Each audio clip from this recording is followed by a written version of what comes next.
Mr. DK, Danzo King, Spadly Bandi Place, anditengese kubase. Zita mangoma ndisiki umani 2025 ndichitora mari ndiri mumastreets chinzwa chihiti.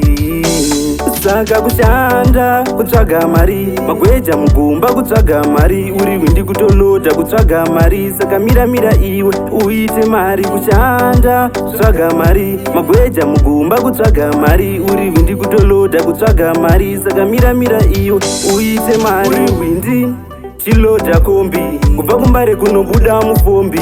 Azvifaye usina tombi, kana muomwe usina sendi. Une mari unenge wakupisa, wakunzi Mr. Chopisa. Nemabhebi unenge wakudiswa, kana kumapati wakuinvitwa. Kushanda kutsvaga mari, magweja mugomba kutsvaga mari, uri windi kutoloda kutsvaga mari. Saka mira iwe uite mari. Kushanda kutsvaga mari, magweja mugomba kutsvaga mari, uri windi kutoloda kutsvaga mari. Saka mira iwe uite mari. Kubvandira kunobata zvita, tenda kusvika zvako zvaita. Sambomira chete kungofaisa, vamwe vanoda kuti ugokita. Saka mira kuita semurume, kuti mhuri yako ilume.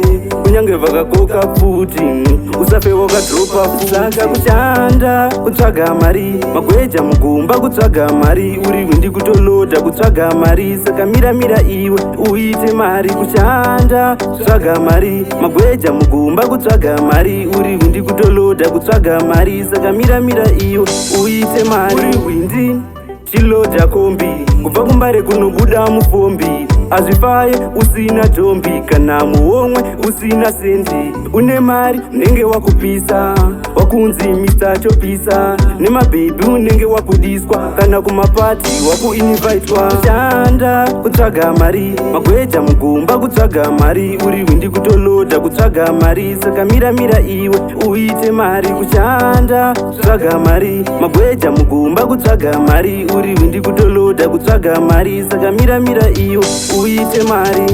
Kubvandira kunobata zvita, tenda kusvika zvako zvaita. Sambomira chete kungofaisa, vamwe vanoda kuti ugokita. Saka mira kuita semurume, kuti mhuri yako ilume.